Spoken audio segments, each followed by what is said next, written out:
Now, Carl, okay, let's throw some quick pitches at you here. Um, I'm looking at for this one in particular. Okay, just a second here. All right, you ready? Yeah. These are quickies. Oh Okay. boy.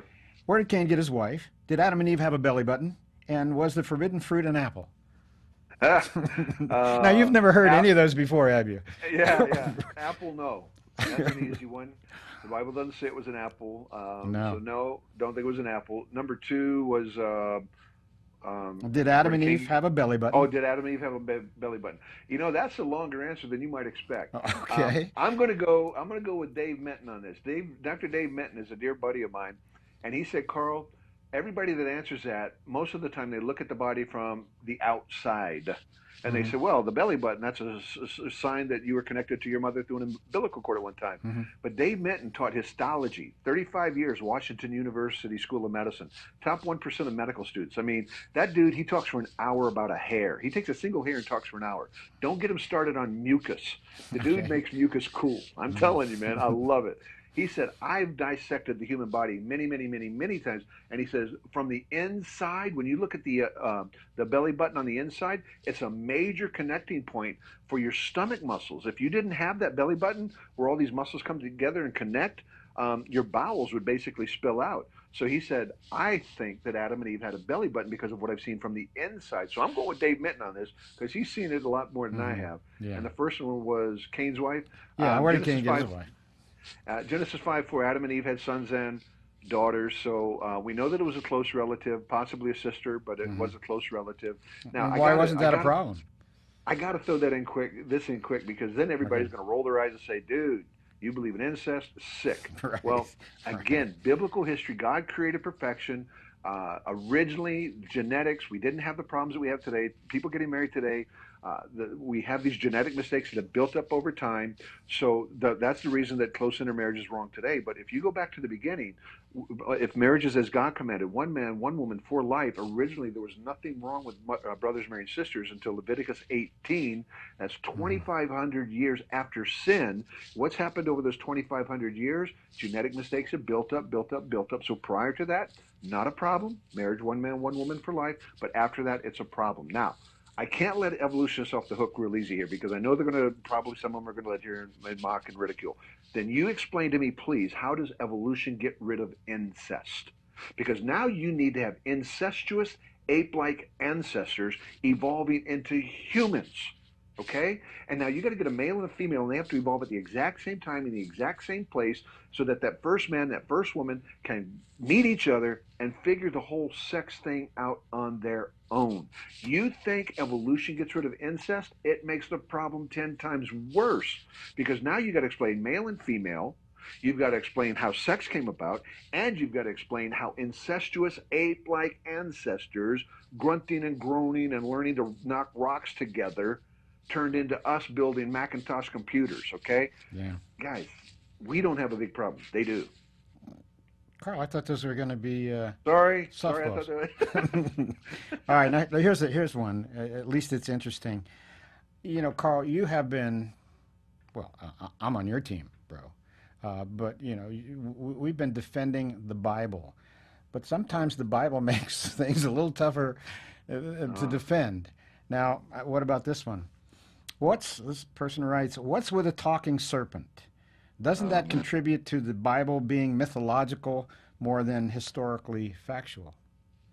Why don't you go ahead and throw in the talking mule as well while we're at it? I mean, come on, let's just get it all out there. It's hard to explain. Um, do we know that it happened? Yes, it happened. How did it happen? I can't give you a naturalistic explanation. It's impossible to do that. Uh, Snakes and donkeys don't have the same vocal cords as you and I, but God did it. He used them. There was a specific purpose in it.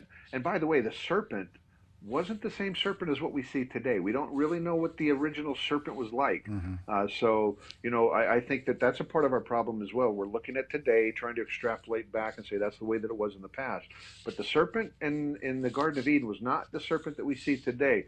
So I can't give you a naturalistic explanation on those, Yeah. Tom. Well, obviously, we're not. It doesn't explain it. The Yeah. Bible does not explain it. But looking for evidence out there as to whether this is an historical fact or not. You know, Carl, I've looked at many of the religions of the world, particularly those, from indigenous peoples, those that deal with, well, even the Romans. You have you have snake worship, is my point, throughout the Mm, world, throughout most of the religions of the world. Where did that come from? yeah. The other thing is, now you're going to love this one if you thought you went out on a limb. I have the Doctor Doolittle idea. And my point is that we don't know what the animals were like Hmm. prior to the fall. It says Adam named the animals. Okay, we don't know. And again, I'm not going to write a book about this.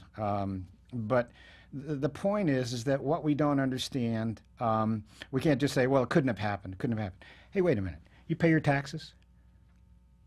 You know, Yeah. you Well, know, you better believe I do. yeah, okay. You know that some of your money goes into research for communicating with animals, whether it be dolphins, I've whether it seen some be, of that. Yeah. you Yeah. better, some of your money Yeah. went for it. So the point is that we're not the only ones who believe that there could have been a communication with an animal, right? That's a very good point. That's Whether it be better than mine. whether it be gorillas or dolphins or whatever it might Right. be. So, hey, don't be throwing stones at us. And I think you're onto something. Again, I pre-fall, pre thousands of years of curse. We can't really understand what the original Garden of Eden was like, at least for the serpent side of it. Now, for the donkey, again, there's no That's a naturalistic miracle. explanation. No, It's a you've got miracle. the yeah. That's a I've had on the radio program Search These Scriptures 24/7 Don Chittick and Mm, his book about the how man was prior to the flood yeah. and then after the flood. Puzzle So of ancient man. puzzle of ancient man, and the idea is that man is not evolving. We are devolving, even though Devolving. there's an outbreak of knowledge these days that we're in. But Yep. some of the finds, and again, this isn't, von Daniken, Yeah, the yeah, yeah, space yeah. entities and so on. This is realistic, factual, archaeological evidence that shows we can't do a lot of what, man did. Now, Carl, that brings up another point. Um, Hey, before you run, Sure. if you're out there, get Don Chittick's book from Berean Call, The Puzzle of Ancient Man. That was one of the probably in the first five books that I ever read after becoming a Christian. Yeah, Great. yeah. And again, Don's not into speculation. No. Okay, he's just going with the hard facts, and some of this stuff is just amazing. So, but Carl, this brings me to another point. You visit museums all over the world, okay? Yeah, I love it. And yeah, you love it. But one of your biggest, thorns, or not thorns, it really puts you off, is what artists do with a lack of evidence, right? Yeah. Yeah, oh Okay, yeah. just give us a little bit of that, and then I'm going to turn that back on Christian books. Go ahead. Oh boy, howdy, yeah.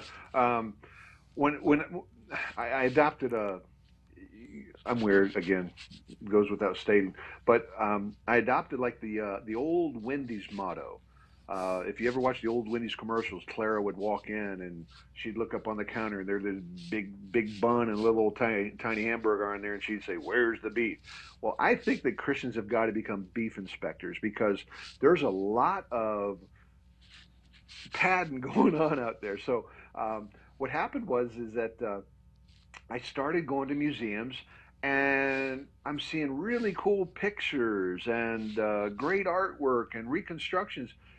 But then I was like, where are the actual bones? And then I started doing research, and like the Tyrannosaurus Rex bones, there's like 35 known, actual, factual T Rex fossils in the world. That's it. You go into every museum across the country, and they've all got a T Rex fossil in there. Most of the time, you're looking at cash. You're not looking at the real deal. And so, a part of the reason why you don't see the real stuff is because they don't have a lot of it. And so, I started noticing that, wow, the old stuff. I don't use Mm. it anymore, but Nebraska Man and Peking Man, they find a single tooth Nebraska Man, and they show you the husband and the wife, man. I mean, like, really, you got a tooth and you got a dude and a girl from a single tooth. Well, then they found out it was a pig's tooth and all that. But you start seeing patterns, And so I started saying, well, you know what? I'm going to be a beef inspector. You come out with this new claim that we have found this. I want, the first thing I'm looking for, show me the actual evidence. I want to see the bone. So when I go to the Smithsonian, when I go to museums, that's what I'm in there. I'm looking for the actual evidence. Cool artwork. Where's the evidence?